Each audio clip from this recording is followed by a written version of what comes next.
Particularmente preocupa que la información que se incluye en los textos de enseñanza escolar contenga información incompleta o sesgada que impida a los alumnos alcanzar un conocimiento real y objetivo de la terrible época del terrorismo.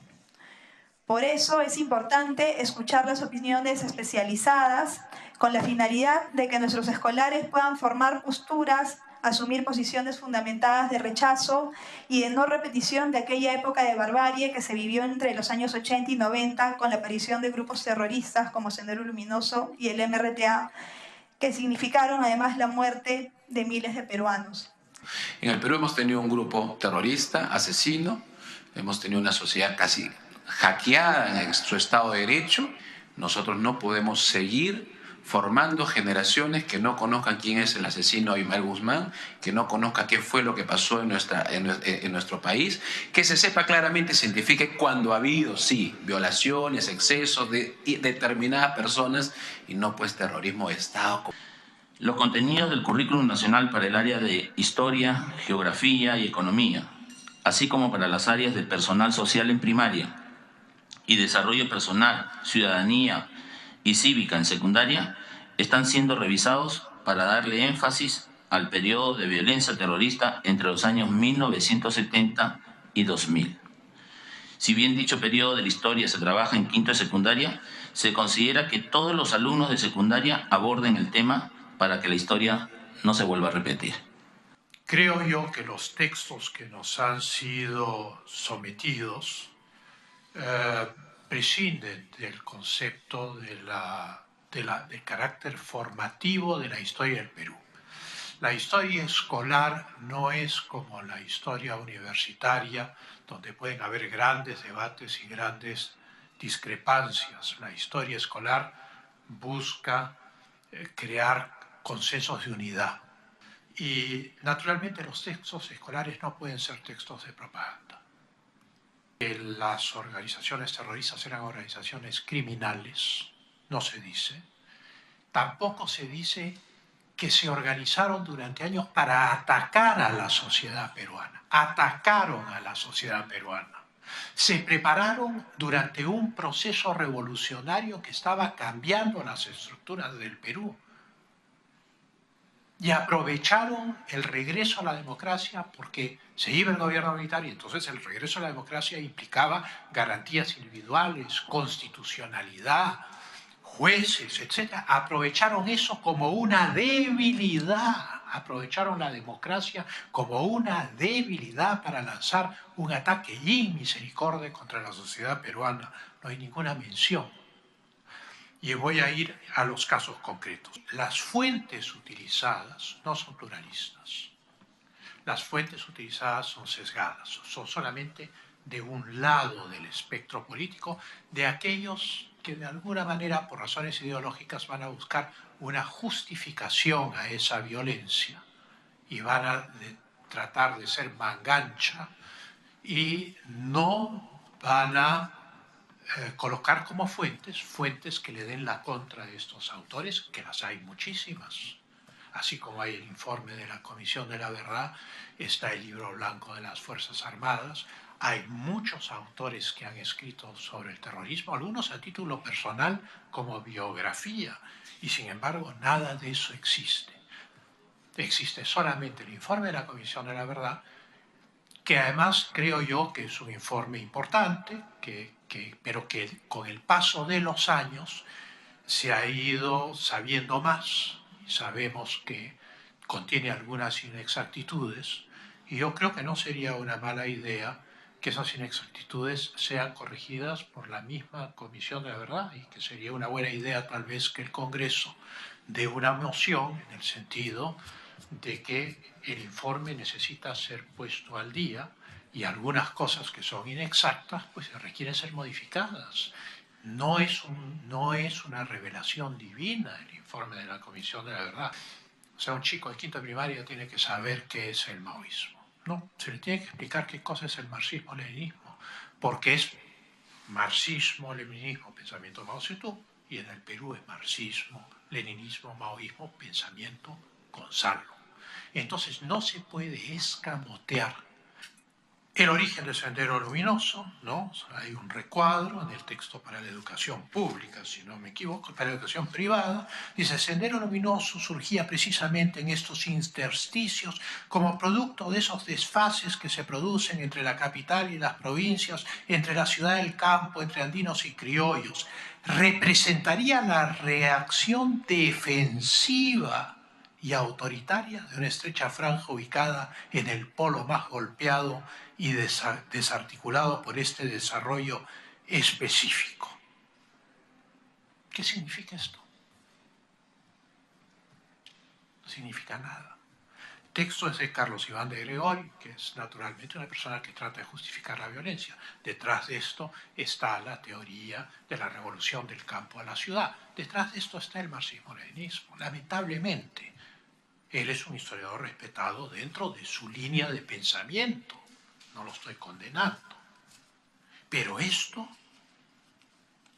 o sea, y además se admite, dice, la incapacidad de una alternativa política popular hacia 1980 le ofrece la brecha por la cual irrumpir con fuerza. O sea, además el texto admite que es el regreso a la democracia, a la constitucionalidad, al Estado de Derecho, a las garantías individuales, lo que le ofrece la brecha a esta gente que se defiende. ¿Se defienden de qué? De una revolución, de una reforma agraria que comenzó en 1962, que fue culminada por un gobierno militar revolucionario entre 1968 y 1980, que hizo la reforma agraria más profunda de América Latina después de la de Cuba, que nacionalizó toda la gran empresa, toda la gran minería, sin entrar a decir si eso es bueno o malo. ¿Qué va a decir el chico? Por los intersticios y los desfases entre la capital y las provincias, entre el campo y la ciudad. Eso no es real, es por una ideología que cree que la violencia es la partera de la historia. Y por unos líderes, tanto en el MRTA como Sendero Luminoso, que prepararon, sobre todo Sendero Luminoso, minuciosamente un ataque contra la sociedad peruana para destruirla, tomar el poder e imponer una dictadura totalitaria. ¿Sí o no? Eso no lo dice el texto. Asimismo, se aplicaron prácticas represivas que originaron crímenes y violaciones de los derechos humanos. Así, a inicios de la década de 1990, los actos terroristas habían recrudecido notoriamente. Fíjese usted, no pueden haber antipatías políticas en los textos de historia escolar. Y el que las tiene, se las tiene que callar. Es así de sencillo. Si yo voy al texto de la institución educativa pública, al cual yo lo he enumerado como número 1, en la página 180 sale un gráfico. Perú, 1980-2000, número de muertos y desaparecidos reportados por la CBR. Y resulta que la estadística muestra un descenso radical de los muertos y desaparecidos en relación al periodo 1980-1990, donde escala de manera dramática. De tal manera que al decir que inicios de la década de 1990 lo que se está tratando de hacer es cargar la mano, cargar las cintas con una estadística que otro texto, o sea, con una afirmación que las mismas estadísticas en otro texto refutan y que también han sido aprobadas por el Ministerio de Educación. Entonces, lo que el primer texto afirma en la página 169 es históricamente falso, es una mentira. Luego, ¿cuántos murieron en el periodo de violencia? 69.280 personas, ni una más ni una menos. ¿Cómo afectó la crisis de violencia al país? Página 170. Participación civil, las rondas campesinas, la labor de las fuerzas del orden, la DINCOTE captura de Abimael Guzmán, la ley de arrepentimiento, gran cosa que se menciona en la ley de arrepentimiento, porque la política peruana ha ocultado la ley de arrepentimiento, que es en el fondo una ley de amnistía para terroristas que no han cometido hechos de sangre. y lo de la residencia. Y se habla de guerra interna. Nunca hubo guerra interna en el Perú. Jamás hubo guerra interna en el Perú. Lo que hubo eran organizaciones criminales que atacaban al Estado. La guerra interna solo existe cuando hay beligerancia. Está regulada por el Protocolo 2 adicional a las Convenciones de Ginebra de 1977. Y para que haya guerra interna, ambos bandos tienen que ser reconocidos como combatientes. Los terroristas no pueden ser reconocidos como combatientes porque toman rehenes, porque asesinan a civiles, en fin, porque destruyen la infraestructura, destruyen los medios de vida de la población civil. O sea, no hay manera que califiquen como combatientes. Luego, la violencia terrorista llevó a muchos pobladores a abandonar sus pueblos, dando lugar al fenómeno de desplazamiento. También se impusieron con negritas autoridades ilegítimas luego del asesinato o desaparición de las autoridades legítimamente elegidas. Un momento, eso no se hizo nunca. Todas esas zonas estaban bajo estado de emergencia, regido por la Constitución Política del Estado y la ley. Tenían prefectos, tenían gobiernos cívicos militares que eran legales y constitucionales bajo el gobierno de Fernando Belaunte, bajo el gobierno de Alan García, bajo el gobierno de Alberto Fujimori y bajo el gobierno de Alejandro Toledo. De tal manera que esto de impusieron autoridades ilegítimas, ¿cuáles son? Las del artículo constitucional que regula el estado de emergencia. Esto es inadmisible. Esto es jurídicamente insostenible. La política represiva que vulneró los derechos humanos. Las Fuerzas Armadas fueron responsables de un 28.7% de las víctimas fatales reportadas a la Comisión de la Verdad. Y la Policía Nacional de un 6.6%. No hay más. Ahora yo hago mis sumas. Sumo. Fuerzas Armadas, 28.7%. Policía Nacional, 6.6%. Me da 35.3%. ¿Quién mató al otro 64.7% de ciudadanos peruanos, de niños, de mujeres, de ancianos? Sendero Luminoso y el MRTA. ¿Cómo es que el texto no lo dice? ¿Cómo es que escamotea esa cifra? O sea, las Fuerzas Armadas y las Fuerzas Policiales sí son responsables del 35.3%, pero se omite ese 64.7% de peruanos asesinados, la gran mayoría, 2/3, silencio sepulcral. Arriba dice, esta cifra supera las pérdidas humanas de todas las guerras, para dramatizar, que ha librado el Perú durante su vida republicana. El Perú en el siglo XIX tenía 1 millón de habitantes. Desde inicios de la década de 1980 se denunció el hallazgo de fosas comunes, en su mayoría víctimas civiles. ¿Quién mató a esas personas?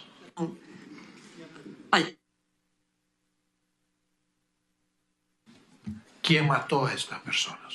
No lo dice el texto. O sea que las fuerzas policiales y las fuerzas armadas, Sendero no mató a nadie. No hay fosas comunes de Sendero. Las hay enormes en varios lugares del Perú, ¿no? Y para terminar,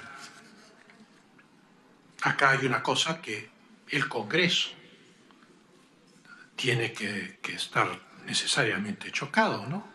Dice, hacia fines de la década del 80, el recrudecimiento de la violencia motivó cambios en la estrategia contrasubversiva del Estado peruano, ¿no? Los comités de autodefensa, etc. Además, se crearon mecanismos como los jueces sin rostros y se aplicó una estrategia de terror contra terror. La legislación de los jueces sin rostro peruano fue copiada del Anti-Terrorist Act de 1984 británica. Se usaron jueces sin rostros para juzgar al IRA, de la legislación italiana, que utilizó jueces sin rostros para juzgar a las Brigadas Rojas, y de la legislación alemana, que hizo lo mismo para el Baader-Meinhof. El Perú no inventó nada. Y esos 3 estados son estados democráticos. ¿Sí? Cuando se volvieron a juzgar a los reos por terrorismo, a los condenados, que todos fueron vueltos a juzgar, a todos se les condenó de nuevo por los mismos hechos. De tal manera que estos jueces que la única razón por la cual no tenían rostro para que no los maten a ellos y no maten a sus familias, no pueden ser puestos como parte de una estrategia, se mezcla el término en el mismo párrafo, de terror contra terror, a través de destacamentos como el Grupo Colina, punto seguido. Entre 1990 y 1992, el Grupo Especial de Inteligencia GEIN de la Dirección Nacional contra el Terrorismo, DINCOTE, de la Policía Nacional del Perú, PNP, capturó a los principales líderes de Sendero de la Unión del MRTA. Punto final. O sea, se aplicó una estrategia de terror contra terror a través de destacamentos como el Grupo Colina. Entre 1990 y 1992, el Grupo Especial... Yo creía que al general Miyashiro lo habían declarado héroe de la democracia en este Congreso. Ahora resulta que está dentro de una estrategia de terror contra terror. Tiene que distinguirse. Y se distingue de una manera muy simple, con un punto aparte. Se quita el punto seguido. Es una cuestión gramatical, esencial. Yo les pido disculpas si soy un poco enérgico, pero el haber convivido durante 4 meses con gente que me había condenado a muerte me obliga a hablar claro. El régimen fujimorista, medidas autoritarias, bueno, eso es política, eso es opinión. Yo solo quiero aclarar que para la ciencia política un régimen no es un gobierno, es un sistema ideológico específico como el régimen de la Unión Soviética en su época. Sin embargo, en el Perú seguimos con la misma Constitución de 1993, o sea que seguimos bajo el mismo régimen, porque las leyes fundamentales del Estado no han cambiado. Afirmación, desde el punto de vista de la teoría política, inexacta. Podría continuar. En el caso de la embajada japonesa, ¿no? Tensas negociaciones sin solución definitiva. La intransigencia del MRTA era radical. Luego se habla del discurso de los terroristas que actuaron de manera agresiva y sanguinaria contra los agentes del Estado. ¿Cuál es ese discurso? ¿Cuál es ese discurso? Marxismo-leninismo, ¿no? Elecciones generales de 1995. El ausentismo en esta elección alcanzó el 26.5%, con lo cual se insinúa que las elecciones tienen un elemento digamos, de nulidad. Luego, el tema de la ley de interpretación auténtica. Lo que no se dice es que la Constitución de 1993 permitía esa reelección, que es el origen de todo el conflicto entre el Tribunal Constitucional y el Congreso. De tal manera que no es la ley de interpretación auténtica el origen de la reelección, sino la Constitución Política de 1993. Admitirlo no le hace daño a nadie. Luego se vuelve a las elecciones del año 2000 y se dice los votos nulos llegaron a 29% y el ausentismo a 19%. Bueno, el ausentismo en las del 95, 26.5%. Vamos a ver. El año 2001 el ausentismo fue del 18.63%, o sea, igual al ausentismo del 2000. El año 2006 fue del 17%, o sea, 2 puntos menos que el 2000. El año 2011 fue del 15.9%, o sea, 16%, 3 puntos menos que el 19%. Y el 2016 fue del 18.78%. Esto es en la práctica el 19%. Todas estas elecciones entonces tienen una sospecha de nulidad. Las cifras de ausentismo tienen que verificarse. Están en el Jurado Nacional de Elecciones y en la OMPE. Son constantes. Yo fui secretario del Jurado Departamental de Elecciones de Lima en las elecciones generales de 1980.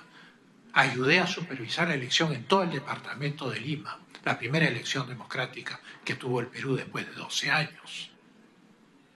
Y las cifras de ausentismo fueron iguales. Es una constante. Entonces, no se puede hacer lo que los americanos llaman innuendos, insinuaciones. Y estas son insinuaciones.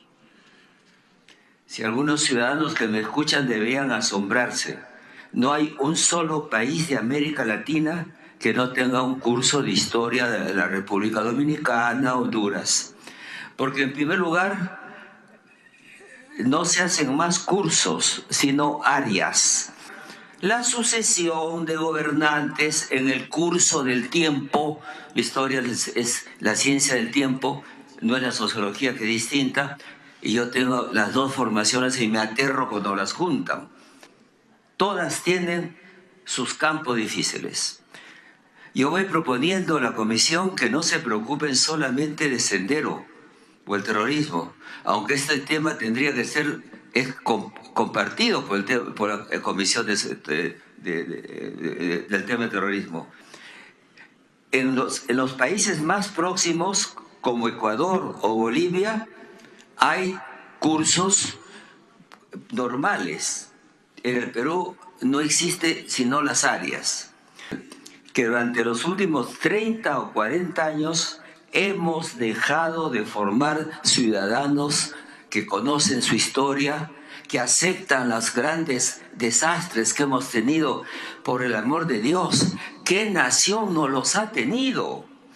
Nelson es un hombre bien esquinado a la izquierda y que no perdonará, perdón por decirlo, jamás que Alberto Fujimori derrotara a Sendero Luminoso. Hablemos con claridad. Acá hay varios problemas, varios temas que tienen nombre propio. Un nombre propio se llama Velasco. Otro nombre propio se llama, sin duda alguna, Alberto Fujimori. Y el tercero es Abimael Guzmán. Lo divertido que con Alberto Fujimori lo desaparecen. Por ejemplo, en un momento se dice acá, en este documento, aunque no pensaba volver, pero una cosa que no dijiste tú, dice, hacia fin de la década del 80, muy serios también, el recrudecimiento de la violencia motivó cambios en la estrategia contrasubversiva. ¿Motivó? ¿De quién? El Espíritu Santo descendió. ¿Quién motivó? Así se motiva. Mando Flores. Decidió Fujimori tomar ciertas medidas a su riesgo y peligro. No se menciona, se escabulle, es tramposo. Esto no vale nada. Esto no vale ni siquiera nuestra preocupación a debatirlo. Esto es un texto absolutamente escrito por una persona sesgada que finge ser universitaria. Entonces, tenemos que llamar gentes serias, que no estén hablando con un proyecto personal político. No contiene muchas verdades. Es un documento sumamente ideologizado, sumamente parcializado, orientado efectivamente, como dice Pancho, a la filosofía, si existe, del APRA, y a la filosofía, si existe también, del fujimorismo. Le dan al fujimorismo con todo y básicamente desconocen las cosas buenas que se hicieron. Yo quiero decir esto, lo que siempre digo públicamente. Creo que hay que hacer un documento nuevo, teniendo en cuenta todos los errores que se han cometido en hacer este documento, porque creo que aquí ha habido una ideología que ha entrado como caballo de Troya por la puerta falsa. Se ha metido una idea dentro de la población y sobre todo en los jóvenes. Ya hubo un intento de esto y recuerdo que yo tenía a mis hijos chicos en el Liceo Naval. Es sumamente político y no conduce absolutamente a nada. O sea, yo no sé, pensando en la casa cuando me mandaron este documento hace 4 días, subrayé una serie de párrafos, pero son tantos los errores que no sé cuál párrafo no es subrayado que sea cierto. O sea, la mayoría son errores que contiene ideológicos, que creo yo, con todo el respeto que me merece usted, Presidenta, yo creo que este documento tiene que ser rehecho y deben participar de ese documento todos los estamentos, incluido a la Fuerza Armada y las fuerzas policiales que sacaron la cara por el Estado. Aquí, por ejemplo, no hablan nada de los muertos civiles que hubieron. y los muertos civiles y los muertos políticos, porque el partido aprista, según tengo entendido, yo no soy tampoco aprista, 1.200 mataron, incluidos a Orestes Rodríguez, que fue el ministro, lo asesinaron en la calle. Eso no cuentan en este documento. O sea, realmente yo lamento no poder darle más relleno a los temas y no seduzca a los jóvenes como los está seduciendo ahora el Movadef, el FEDEPRAP, y como lo sedujo en su momento a los abogados democráticos del organismo de socorro, porque ellos tienen la habilidad de cambiar de nombres. Con el tiempo van cambiando nombres: Patria Roja, Sendero Roja, Trinchera Roja, todos son rojos, pero al final nadie sabe cuáles son los buenos y cuáles son los menos buenos. Pero son los mismos, es la misma gente. Y esto que les he leído de Gramsci está vigente desde 1930. El volumen de errores es tan grande que va a irritar a la gente cuando los escucha. Cualquier otra cosa, estamos a la orden. Gracias. Agradecemos al almirante Gianpietri por su exposición. Han aparecido 3 o 4 libros muy buenos sobre Sendero últimamente. Uno de ellos de Zapata, otro de Jara y otro de Calderón. Bueno, el caso es que si este documento, siguiendo lo que dice el almirante, si este documento saliera, se haría el ridículo, realmente el ridículo, señor viceministro, porque las gentes van a ir a comprar, que son libros que se están vendiendo en todas las librerías, diciendo la verdad claramente por 3 investigadores, y lo van a comparar con un texto sesgado, lleno de errores que no necesito, que nos han explicado. Estamos todos de acuerdo con esto, porque él tiene manuscritos muy importantes y ha hecho una cosa muy buena del origen mismo, ¿de acuerdo? Entonces recomiendo que lo retiren por completo, ¿eh? Porque si no, haremos el ridículo. Muchas gracias, señor Neira. Tiene la palabra el congresista Edwin Vergara. Acá hubo un grupo que se levantó en armas y cometió un crimen contra el Estado. Uno no, muchos, contra el Estado de la sociedad. Disculpe, la guerra civil también está regulada, no clasifica como guerra civil. No clasifica. Sí. Para organizar el debate lo hacemos por intermedio de la presidencia. Puede terminar, señor Guadalupe. El Consejo entiende que Sendero Luminoso es una organización terrorista, una organización criminal que cometió crímenes contra el Estado, contra la sociedad, crímenes contra la humanidad también. Eso creo que tenemos que tenerlo claro todos y estamos de acuerdo en eso. Lo que traté de expresar, y tal vez lo expresé mal, es que existen distintos sectores en la sociedad que lo nombran este periodo de una manera distinta. Y eso tenemos que arreglarlo. Que cualquier motivación política que pueden haber tenido al inicio derivó en una organización criminal donde lo político prácticamente desapareció, o no prácticamente, totalmente desapareció. Y que nos ha podido, en esta oportunidad nos ha permitido aproximarnos a los textos que nos alcanzaron en copia y efectivamente comprobar ciertas imprecisiones e incoherencias, sobre todo en los cortes que se hace de un tema a otro, ¿no? No soy una experta en la materia, pero de solo la lectura, en realidad uno se da cuenta que esto tiene realmente un contenido inacabado, ¿no? Y cómo una metodología adecuada, porque no solamente hay que pensar en el contenido, sino también cómo trasladas ese contenido a un grupo de jóvenes en el siglo XXI con todos los retos que esto significa. Y realmente creo que la mejor manera, primero que nada, es comenzar pensando que se tiene que revisar, cambiar, completar, pero tomando en cuenta diversas fuentes, ¿no?, de información que le permitan al estudiante poder tener una aproximación a estas fuentes y hacer investigación por su propia cuenta y, por supuesto, con ayuda del docente del curso. Sin embargo, cuando uno lee también la Ley General de Educación, dice lo siguiente, ¿no? El concepto de educación en nuestro país es el siguiente. Dice, es un proceso de aprendizaje aprendizaje y enseñanza que se desarrolla a lo largo de toda la vida y que contribuye a la formación integral de las personas. Tenemos que pensar, por ejemplo, quién puede llegar al área rural, ¿no es cierto?, y desarrollar estos módulos. Estamos pensando en un profesional ético, en una persona que en realidad lleve el mensaje tal cual y no se tergiverse. Pero hay que lograr formar este grupo técnico de especialistas que han sido muy bien mencionados y creo que es importantísimo apelar a diversas fuentes, ¿no? Y por supuesto a la experiencia de personas que han vivido en carne propia lo que ha acontecido. Eso no hay que dejarlo de lado.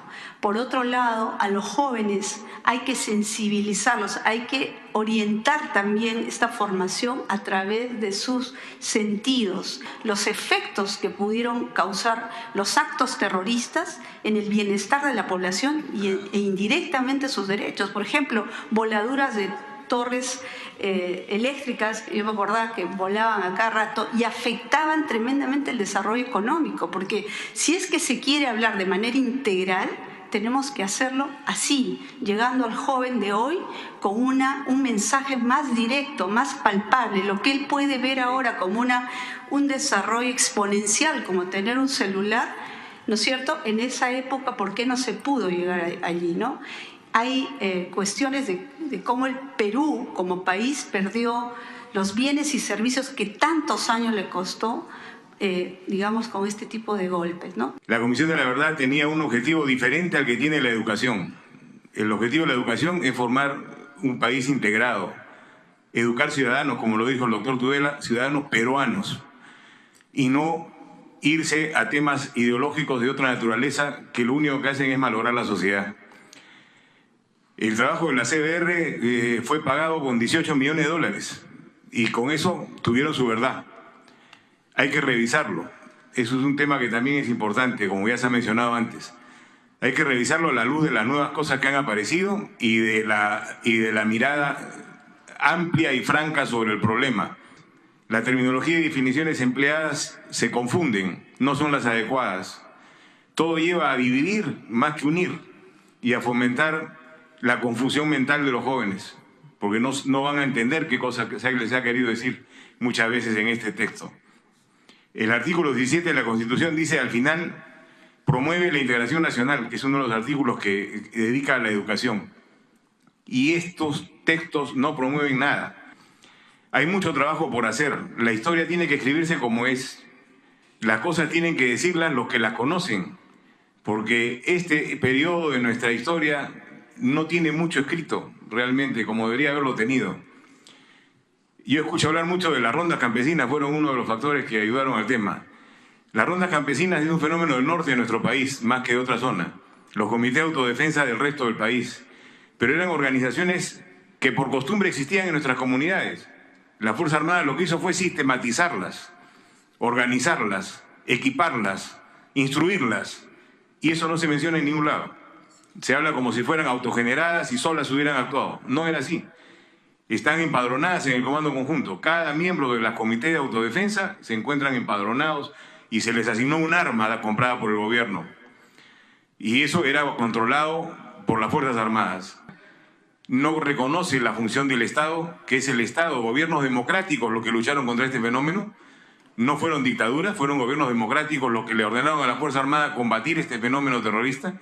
Y las Fuerzas Armadas lo hicieron. Todo país que se respeta cuando gana una batalla, una pelea, una lucha, la realza y pone en valor las cosas positivas para que los alumnos que van a entrar a cursar el próximo año ya no estén leyendo esto, mientras se genera una verdadera historia o un verdadero cambio en este tema. Pero sí se requiere hacer una acción inmediata, que conociendo esto no puede seguir funcionando.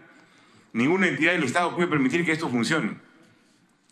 Cuando se vence a los terroristas en este periodo terrible que pasó el Perú, se venció militarmente y coincidió con las acciones políticas. A partir de 2000, con el gobierno de transición, se le abrió las puertas. Ahora tiene televisión, tiene los periódicos todos los días, puede comunicarse y ha generado todas estas cosas que estamos viendo vienen de él, porque él no ha parado su lucha, la sigue manteniendo. Estas infiltraciones en el magisterio, en el Ministerio Público, en el Poder Judicial, son producidas por una mente que ha organizado esto, no son casuales. Y esas personas han sido instruidas para hacer esto. Y a esas personas hay que identificarlas y eliminarlas del aparato público. Tienen que salir. Si hay un profesor que siente temor porque le van a decir algo porque está diciendo la verdad, tiene que identificar a esa persona y hacer que salga esa persona. Él no tiene por qué tener temor de hablar. Hay que enseñarles a los niños lo que debe enseñárseles, porque si no vamos a crear una sociedad que no nos va a conducir a nada bueno en el futuro. Vamos a crear gente sin identidad, pensando que lo de afuera es mejor que lo de adentro, no valorando sus cosas, y eso nos falta. Como ha dicho el doctor Neira, nos falta la historia. Desapareció la historia con la reforma educativa. No sé por qué motivo lo hicieron. No lo entiendo. Pero eso debe volverse a hacer, de alguna forma, empleando métodos modernos, como quieran, pero tiene que volverse a poner la historia del Perú. Da vergüenza que los niños no sepan de dónde vienen y no vamos a lograr avanzar. Y eso es lo que se ha venido generando últimamente, odio. El odio y el yo estoy en contra de, en vez de buscar puntos de encuentro para caminar y salir adelante del problema que tenemos. Creo que todo esto es muy posible de usarlo gracias a su iniciativa congresista y de esta comisión, que creo que tiene mucho trabajo por delante, identificar a esas personas y sacarlas del sistema. Porque si no vamos a tener falta de confianza en poder desarrollar un nuevo texto para los jóvenes. Lo siguiente, ya viendo cómo funciona el Estado, el Congreso podría convertirse en el supervisor de lo que va a ser puesto en ejecución por el Ministerio de Educación, para tener un filtro mucho más amplio. El Estado debería tener blogs autorizados para poder transmitir información que se quiere transmitir de manera ordenada y con la versión oficial, digamos, de lo que queremos transmitir. Indicarles a los niños qué libros son buenos leer, qué cosas lo que les recomendamos. Ellos entran muy fácilmente a estos sitios, a estos elementos, que nos ayudarían mucho a difundir de manera rápida esto. No se olviden, cuando estén elaborando la historia, que esté presente la Fuerza Armada con su historia también, para que sea conocida las cosas que no se han escrito aún. Por ahí creo yo que no debe utilizarse el término ese de partido político. También quiero hablar sobre esto. No es un tema que se circunscriba exclusivamente al Perú. Yo pertenezco a un foro que se llama el Foro de Buenos Aires. Porque muchos de los textos no hablan de Abimael Guzmán, cosa que los jóvenes terminan confundiéndose. ¿Cómo era la estructura de Sendero Luminoso? ¿Cómo funcionaba? En realidad, cuando revisamos, y eso no está en el informe de la Comisión de la Verdad, y sus seguidores en cada sujeción, porque en cada reunión ellos se sujetaban, estén o no cerca a él o fuera de él, entonces decían que era el maestro de maestros. El pensamiento, Gonzalo, era cruzar ríos de sangre para tomar el poder a través de las armas. ¿Qué eran esos ríos de sangre? Los asesinatos selectivos, las emboscadas, las incursiones armadas, en fin, todos los asesinatos. O sea, después de haber asesinado, habría que tomar el poder. Eso era el pensamiento, Gonzalo, y eso hasta ahora no ha cambiado. Igualmente, también en el informe de la Comisión de la Verdad se indica de que el 54% de las víctimas corresponden a la organización Sendero Luminoso, al MRTA, un promedio de 2%, y el resto más o menos como excesos de las Fuerzas Armadas y la Policía Nacional. Los comités de autodefensa nacen para enfrentar directamente a Sendero Luminoso. Según el informe de la Comisión de la Verdad, no dice directamente, por lo menos da la sensación de que nacen más o menos en el año 83, más o menos con la matanza de los periodistas en Uchurajay. Sin embargo, las últimas investigaciones, y eso me ha costado algunos años de investigación, he llegado a comprobar de que los comités de autodefensa nacieron a mediados de julio desde el año 82, donde en la selva del distrito de Anco, en la provincia de La Mar, en Ayacucho. Empezaron como 7 personas y poco a poco se fue masificando, pero con armas totalmente rudimentarias, porque esos eran los años en que Sendero Luminoso incursionaba en las comunidades campesinas y asesinaba. Por lo tanto, la intención del Movadef es participar en las elecciones. Pero se olvidan de algo, que en el 80 Guzmán dijo que esta guerra era prolongada. Y las guerras prolongadas tienen un inicio determinado, pero el final pueden presentarse no sé en cuántos años. Eso era la guerra prolongada que también Mao planteó. Por lo tanto, ellos no se arrepienten, no entregan las armas, porque ellos en el camino no descartan nuevamente retomar las armas, que son los grupos de apoyo.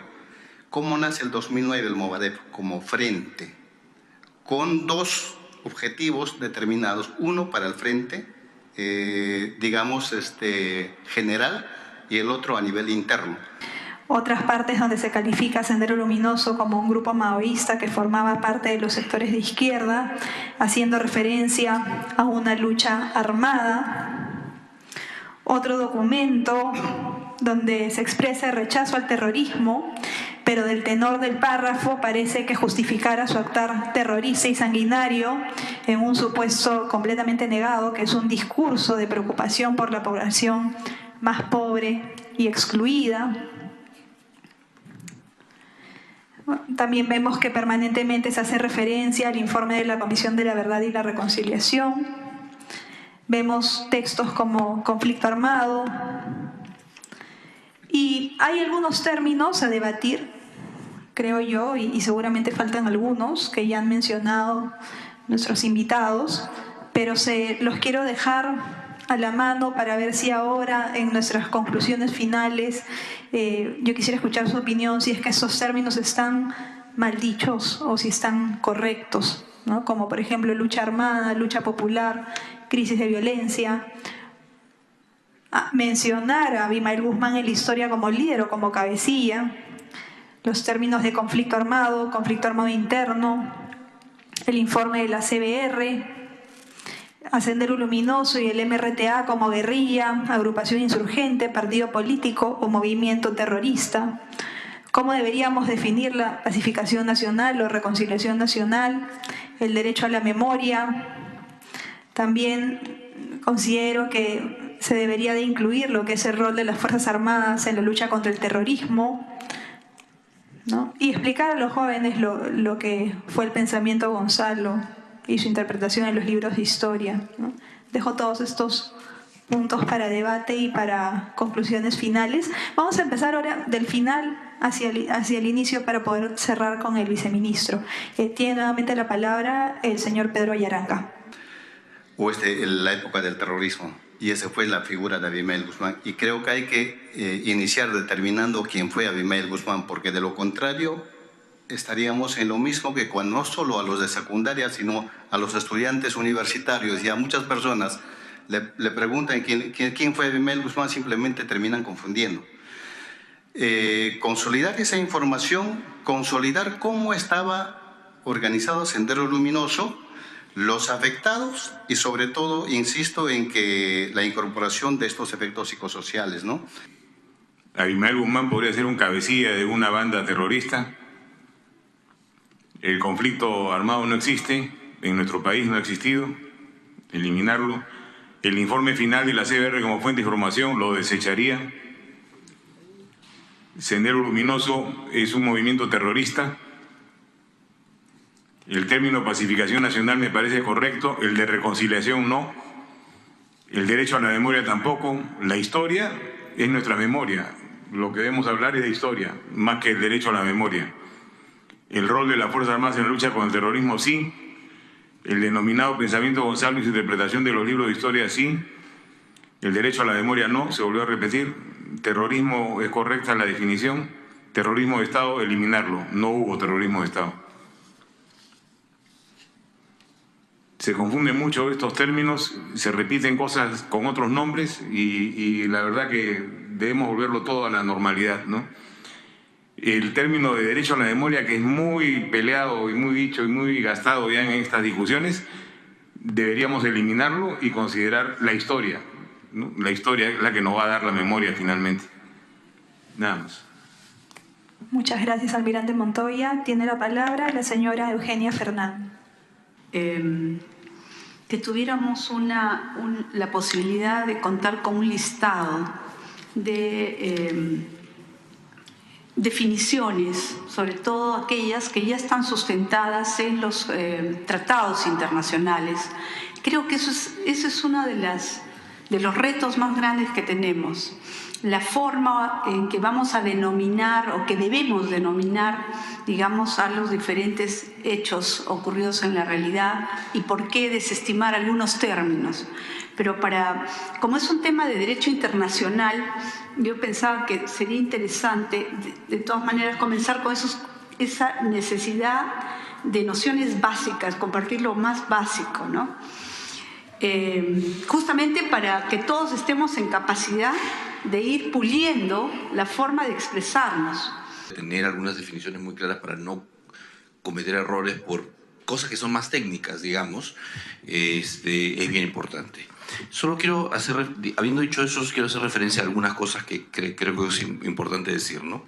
Si se habla de terrorismo de Estado, se está hablando de una política expresa. Eso no ha habido en el Perú, ¿no es cierto? Lo que ha habido es un rol de las Fuerzas Armadas y las Fuerzas Policiales como ejercicio del uso legítimo de la fuerza por parte del Estado. Y en ese marco pueden haber pasado algunas cosas que no debieron suceder, pero eso es otra cosa, ¿no? No es una política expresa de terrorismo. Entonces creo que hay que entenderlo desde ese lado, o sea, y por qué eso no funciona.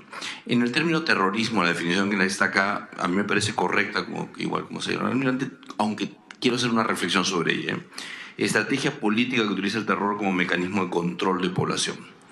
Le estamos reconociendo un estatuto político al asunto, que en algún momento puede tener sentido, pero hay que tener un poco de cautela con eso, y eso está vinculado a la definición de Sendero del MRTA como organizaciones obviamente no guerrilla, no insurgente, no partido, sino movimiento terrorista o movimiento criminal, porque ha cometido crímenes que van más allá del terrorismo definido de esta manera.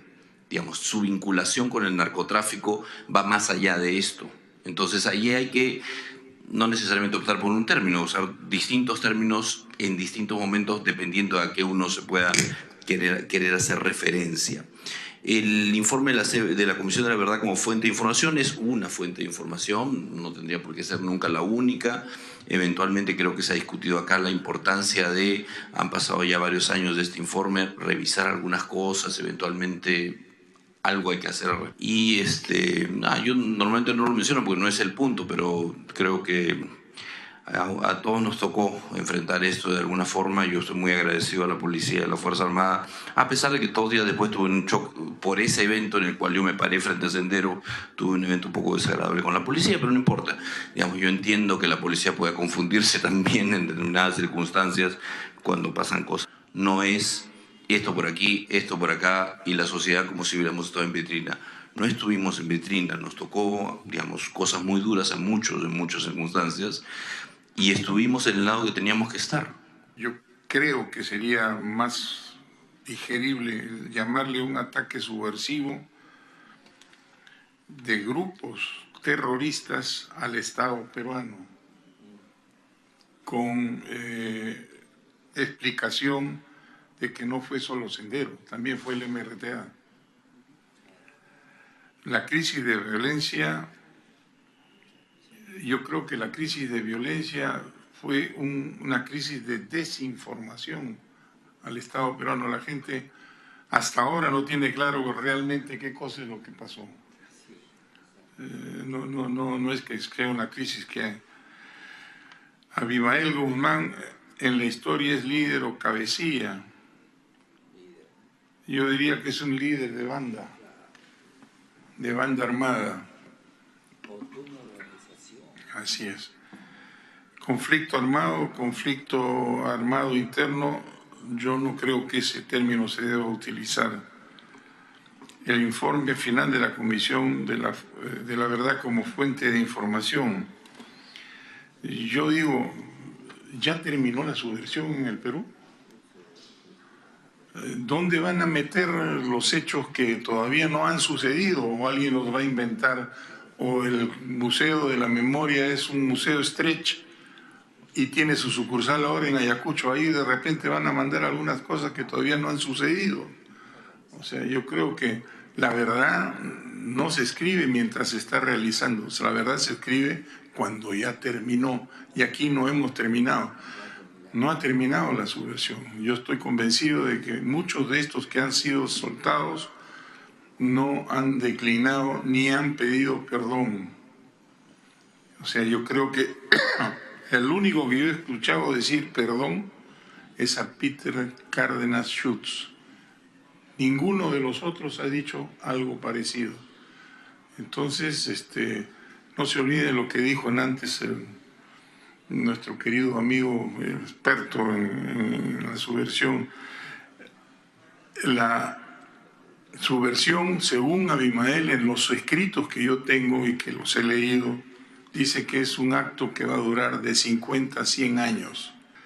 Pero la reconciliación nacional requiere de una voluntad de todos los peruanos, no solamente de un grupo. Y hay reconciliaciones y reconciliaciones. Por ejemplo, en la Argentina buscaron la reconciliación nacional, tuvieron una amnistía, lo soltaron, vino otro presidente y la cambió. Volvieron a ponerla, la volvieron a cambiar. Igualito pasó en Uruguay, igualito pasó aquí en Perú cuando Fujimori dio la amnistía.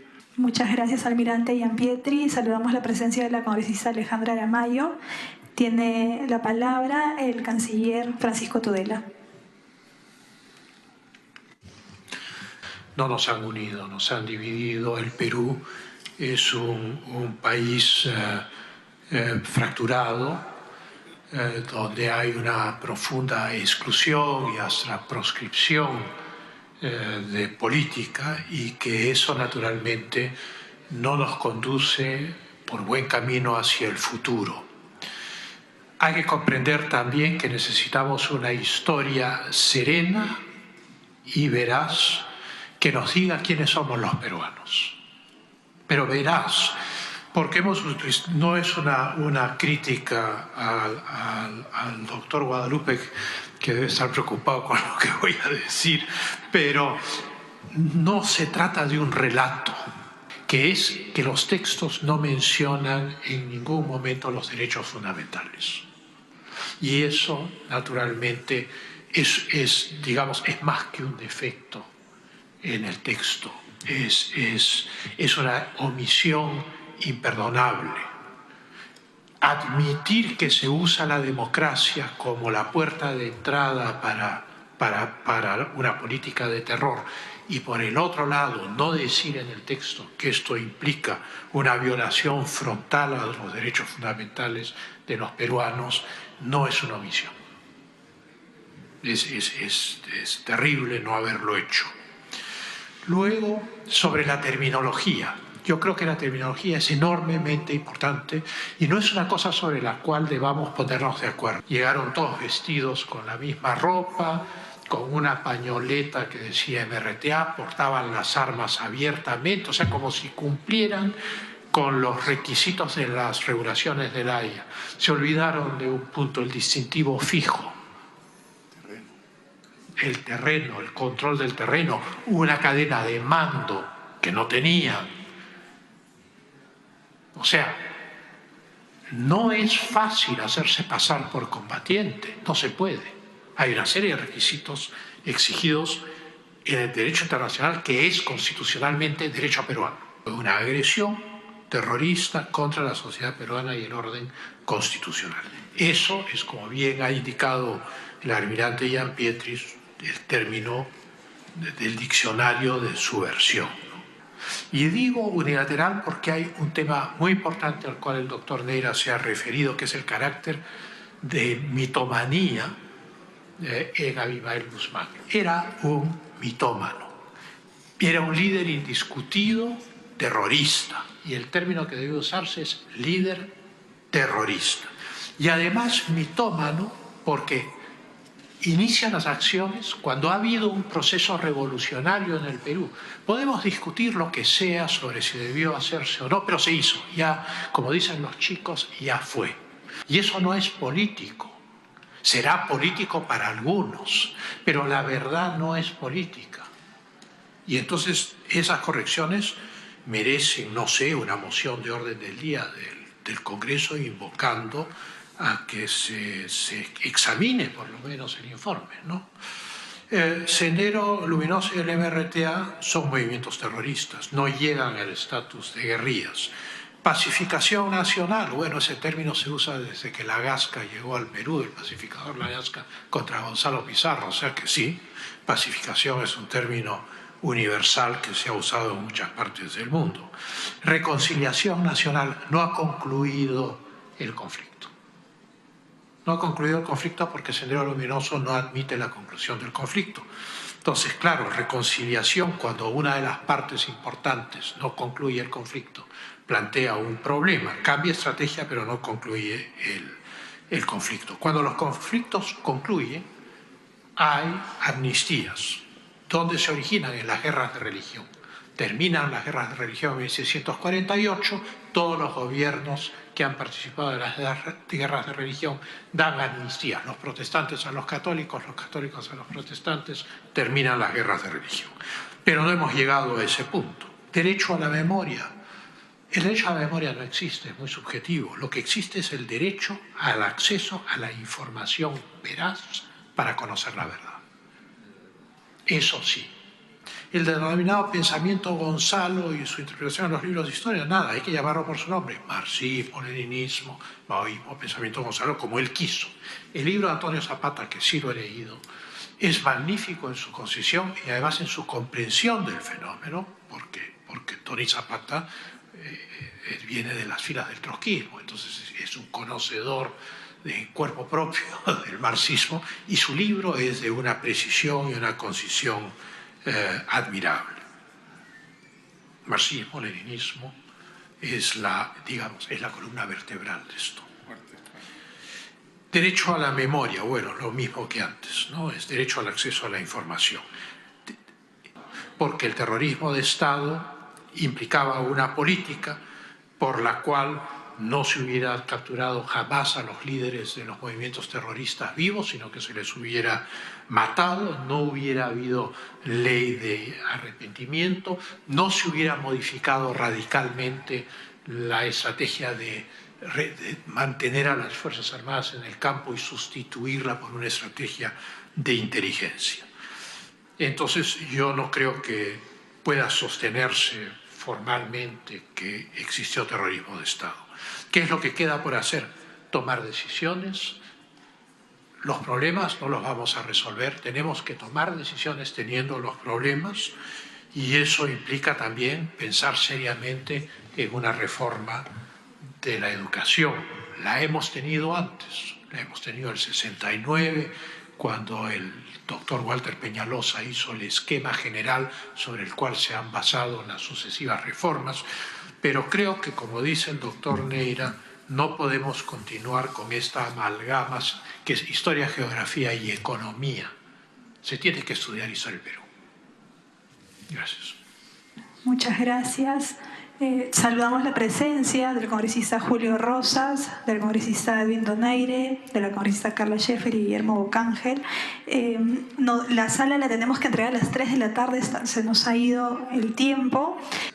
Esto es muy importante y en eso nosotros tenemos mucha responsabilidad como ente rector.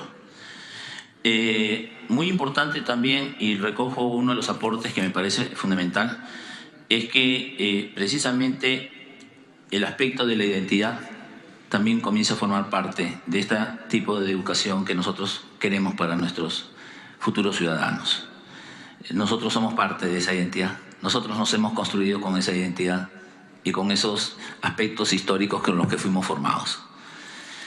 Pero también es importante en la selección de los expertos que tienen que participar en el conocimiento de la historia del siglo XX, en los aspectos de buscar historiadores neutrales, objetivos y veraces, que es lo que se ha discutido en esta mesa.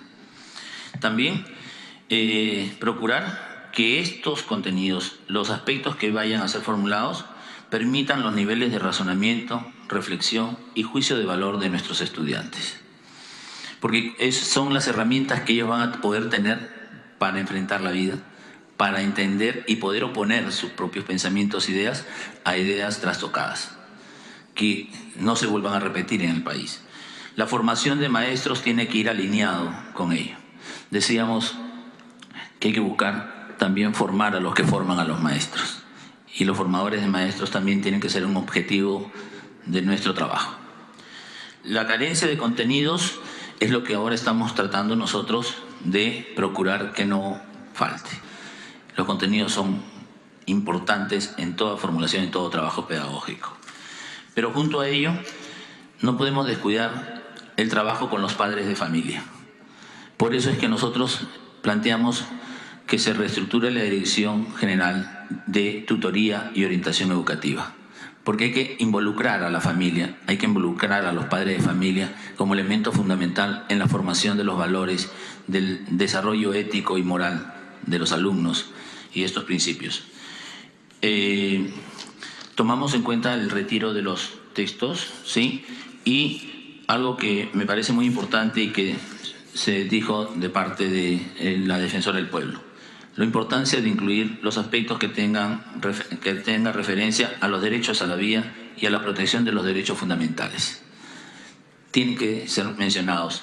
Y solo para terminar, sobre la opinión de los contenidos, no bastan solo los términos, sino también las ideas que puedan estar detrás de los escritos que nosotros hemos podido estar revisando. Muchas gracias.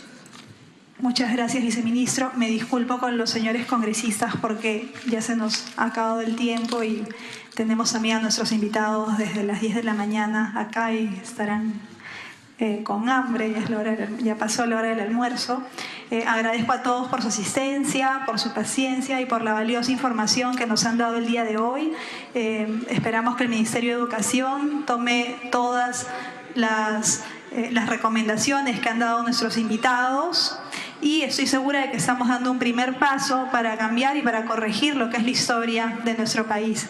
Así que terrorismo nunca más, señores, y muchas gracias.